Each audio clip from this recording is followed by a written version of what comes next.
Ever wish your doctor had, like, a crystal ball? Yeah. Something to tell you if you were at risk for something serious, like, way before it actually became a problem. That would be amazing, wouldn't it? Well, today we're diving into something that's getting pretty darn close. We're talking about liquid biopsies. Liquid biopsies. It's some seriously cutting-edge stuff. No kidding. It's basically a simple blood test with the potential to, like, catch cancer early, track its progress, even personalize treatments. It's wild. And it's not science fiction anymore. This is actually happening right now, helping people all over the world. Exactly. And that's what we're going to unpack today. Not just what a liquid biopsy is, but why it should matter to you. Sounds good to me. Okay, so first things first.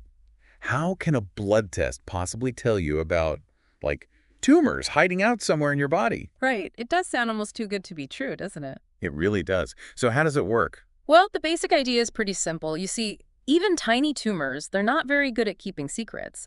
They actually shed these tiny clues into the bloodstream, kind of like leaving a trail of breadcrumbs. Interesting. So what are these breadcrumbs exactly? So these clues, they come in a couple of forms. First, we have circulating tumor cells, or CTCs. These are actual cells that have broken away from the tumor and are floating around in the blood. Wow. Actual cells, just like breaking off and taking a little swim. Yep, that's the gist of it. And then you have fragments of DNA, which we call circulating tumor DNA, or ctDNA. So it's like these tumors are trying to play hide and seek, but they're leaving the lights on, and liquid biopsies are designed to detect those lights. That's a great analogy. You've got it.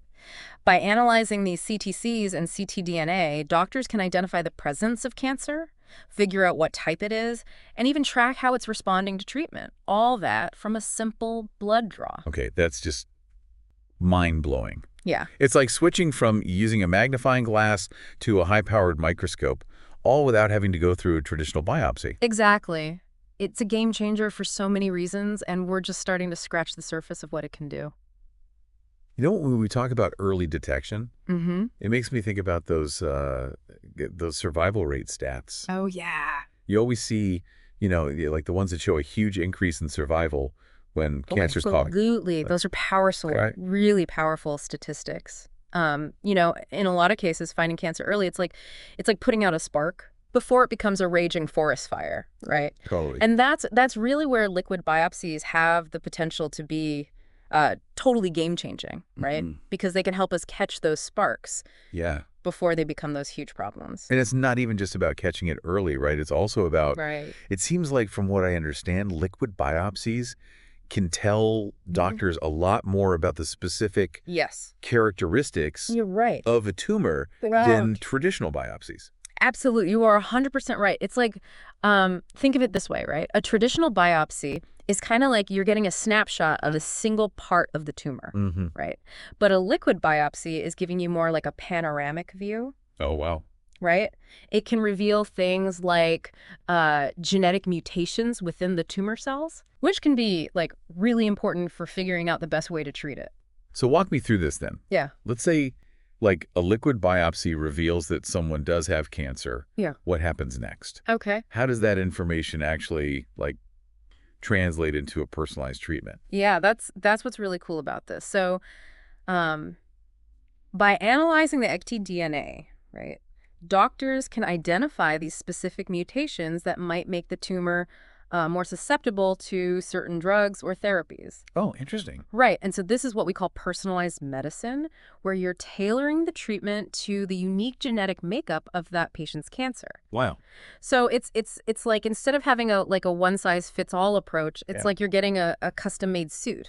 Okay. Right? It just fits you perfectly. So it's not even just about like we can detect this earlier. It's like we can detect it earlier, and we might even know the best way to treat it. And we know how to treat it best.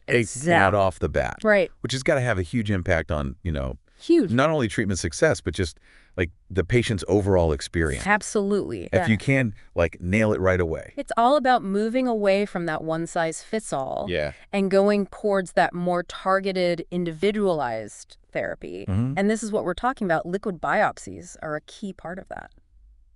So this all sounds incredibly promising, but I know there are always two sides to every story. Sure. So what about the challenges? What are some of the limitations of liquid biopsies that, maybe we need to be aware of? It's like we're talking about this incredible breakthrough in cancer care here. It is. But I know it's not always, smooth sailing when it comes to these things. Yeah. What about the challenges with liquid biopsies? There's got to be a but in there somewhere, right? Well, you're right. There are always hurdles, right, when it comes to any new medical technology, especially something this cutting edge. Of course, of course. And I think one of the biggest ones right now is this issue of sensitivity. Okay.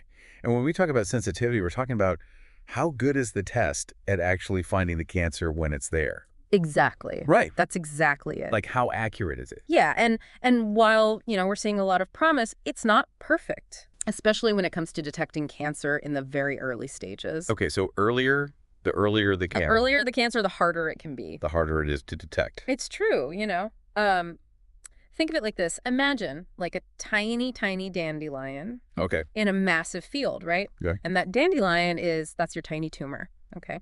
Mm-hmm. And it might only release a few seeds, right? Like we were talking about before, those ctDNA fragments. Right. So it makes it much harder to even find those telltale signs in the bloodstream. That makes sense. Yeah. Okay, so early detection is still Still a bit of a hurdle. a hurdle. Okay. Yeah. Are there any other challenges besides that one? Yeah. So another one that we have to talk about is the risk of false positives. Okay, and a false positive, just so everyone's on the same page, that's when the test says you have cancer when you actually don't. Exactly. Which, oh my gosh, talk about adding stress to your life. Oh, absolutely. And it can happen if the test picks up on some DNA fragments that aren't actually from a tumor. Oh, wow. So So how do you tell the difference then between like a real threat and something like that? well, that's where, you need that expertise of the doctors, right? And the use of additional testing. Of course. Right. So if a liquid biopsy does raise any red flags, it's always followed up with more specific diagnostic tests to confirm, Okay. right? To say like, okay, this was a real positive, or this might have been a false alarm. So it's not like you get this liquid biopsy result and suddenly everyone's, Right. freaking out. It's more like It's a piece of the puzzle. it's a heads up Exactly. to trigger further investigation. Right. And it's important to remember, too, that this technology is still evolving, Of course. right? Like, researchers are constantly working on this, Yeah. trying to improve the accuracy, the reliability. Make it better and better. Exactly. Yeah. And the results we're seeing so far, they're really encouraging. That's great. Yeah. It's funny because when I first learned about liquid biopsies, I thought, okay, this is amazing, but this is probably years, maybe even decades away Right. from actually being, widely available. Yeah. But from what you're saying, it seems like it's already making a difference for patients. It really is, yeah. For certain types of cancers, we're seeing it a lot with advanced lung cancer, some types of breast cancer, gastrointestinal cancers.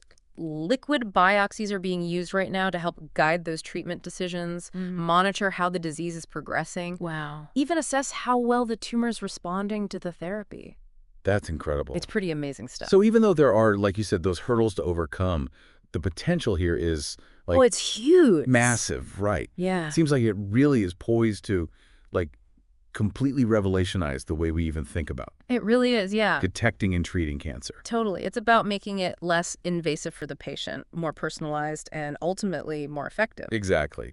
Well said. This is the future of cancer care right here. Yeah. And we're just at the beginning, so it's a really exciting time to be following this field. Absolutely. I think that's a great place to kind of wrap up our deep dive on liquid biopsies. Yeah, for sure. It's a complex topic, It is. but hopefully we broke it down in a way that makes sense. Absolutely. And gave everyone a good overview of just how important this is. Yeah, definitely something to keep an eye on, that's for sure. Absolutely. As always, thanks for joining us for another deep dive. We'll see you next time.